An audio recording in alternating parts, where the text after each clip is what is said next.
Election commission of Pakistan نے وفاقی دارالحکومت اسلام آباد میں بلدیاتی الیکشن کروانے کا نوٹیفیکیشن جاری کر دیا ہے، اور آج جاری ہونے والی نوٹیفیکیشن میں الیکشن کمیشن نے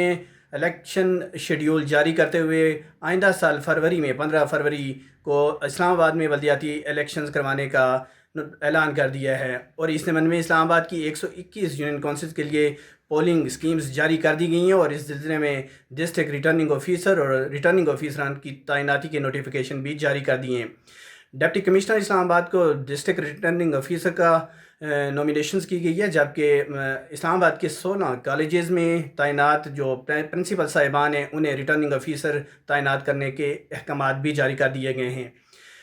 الیکشن کمیشن کی جانب سے وفاقی دارالحکومت کی جو اسلام آباد انتظامیہ ہے اور پولیس انتظامیہ کو بھی باقاعدہ طور پر نوٹیفیکیشن کے ذریعے مطلع کر دیا گیا ہے کہ وہ اسلام آباد کے اندر ہر قسم کی جو تبادلوں اور تقرریوں کے جو تعیناتی کا اختیار ہے وہ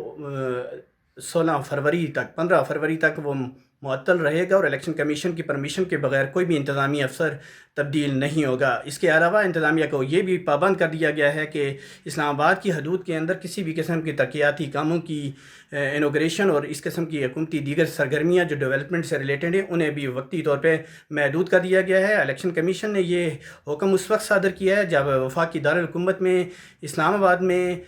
وفاقی حکومت جو ہے وہ بلدیاتی الیکشنز کے حوالے سے 3 سے 4 بار جو ہے وہ ترمیم پیش کر چکی ہے، اور الیکشن ڈیلے کرنے کے حوالے سے 2021 سے آنورڈ کوئی بھی پیش رفت نہیں ہو سکی تھی۔ ایسے حالات میں الیکشن کمیشن نے باقاعدہ طور پہ الیکشن شیڈیول جاری کر دیا ہے، اور اب اسلام آباد میں بلدیاتی الیکشنز جو ہے وہ 15 فروری 2026 کو قرار پائے ہیں۔